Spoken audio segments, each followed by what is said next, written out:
most of us have probably been told from a very young age to drink our milk.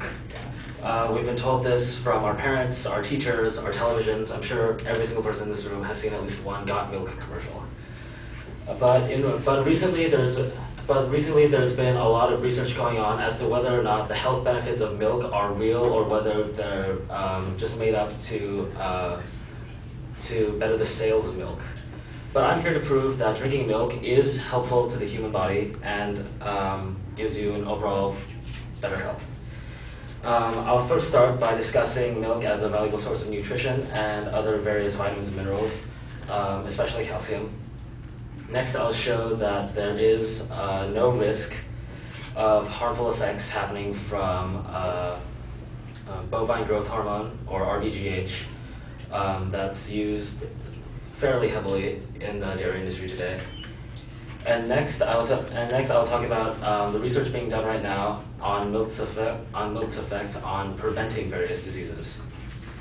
Now, according to the United States Department of Agriculture, milk contains vitamins A, B, D, E, K, and all 22 minerals considered essential to the human diet. Dr. Bill Sears, professor of pediatrics at UC Irvine, says that while it is true that most of the nutrients in milk can be found in other sources such as vegetables, legumes, and seafood, milk puts them all together in a convenient package. While whole milk is not the only way to get calcium into a child's diet, it is the most practical, and I find that to be completely true.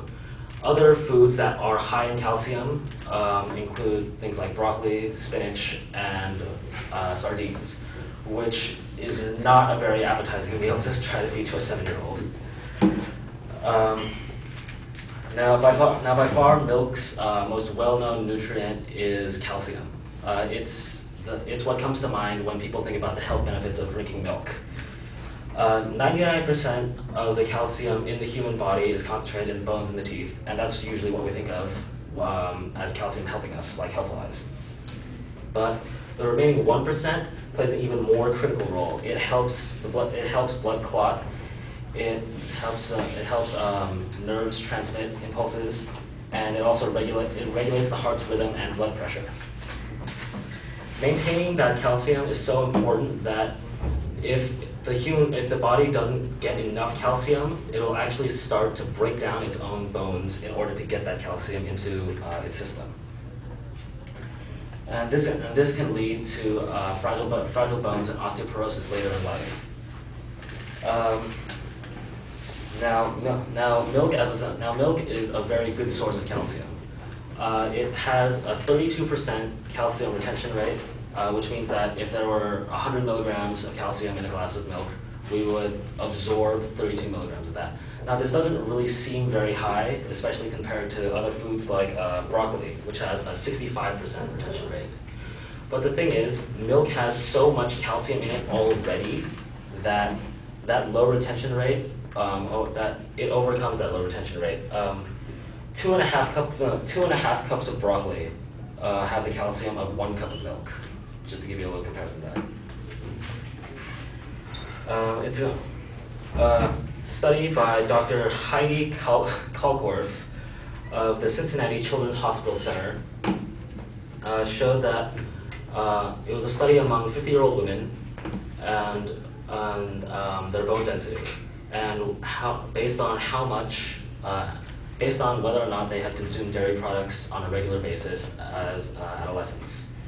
And it showed that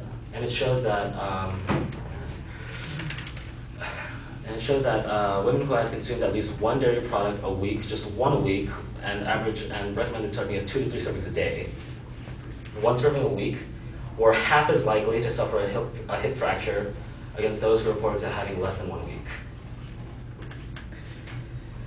A big source of controversy when it comes to milk is the use of synthetic bovine growth hormone, or RBGH, in cows, which is used to help them produce more milk, to force them to produce more milk, really.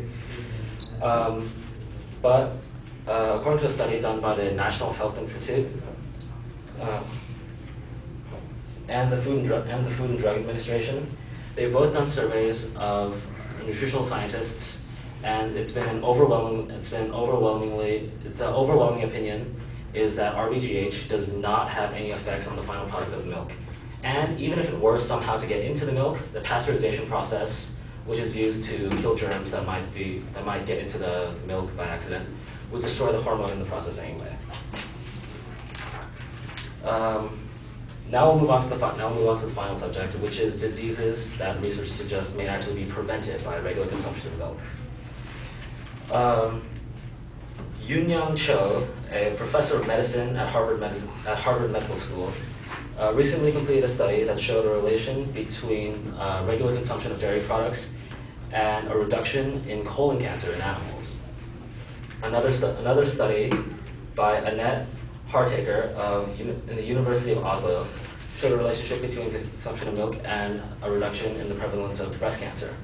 And another study at Harvard Medical School, this time done by Luc Josset, found a connection between low-fat milk consumption and healthier hearts and healthier blood pressure. Just to reiterate my points, I believe that milk really does do a body good by giving vital nutrients, by providing the body with calcium, which it very much needs, and by preventing various diseases.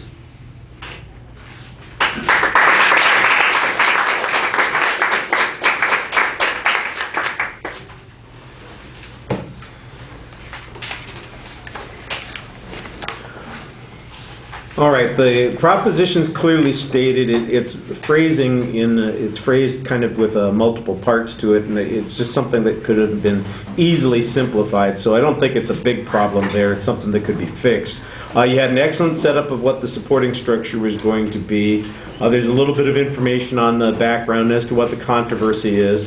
I thought your signposting on the first point was not as strong as it was on the second and the third points that you had, but you gave good background information on those issues. The evidence, I think you do a very good job on. You've got good data on consumption rates, bone density issues. You cite a variety of studies on the benefits on that third point.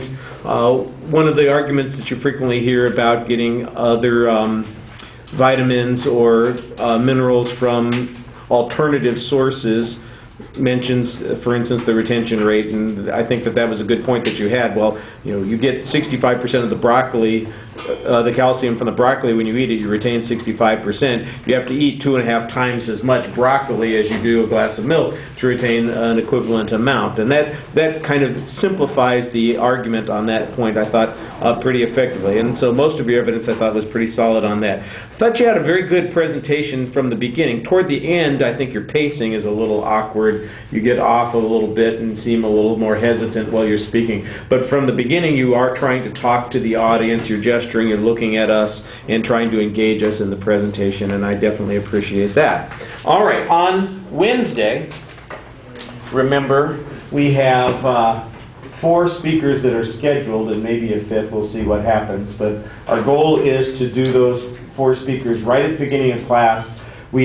Regardless of how many we get done, we have to stop at about 4:30 so we can start doing the test.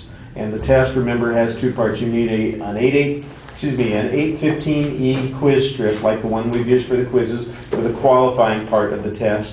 And then your group needs 1 886 Scantron. You don't need one for everybody, just one for the group. Okay? All right. Well, you guys have a good afternoon. Enjoy the nice weather out there.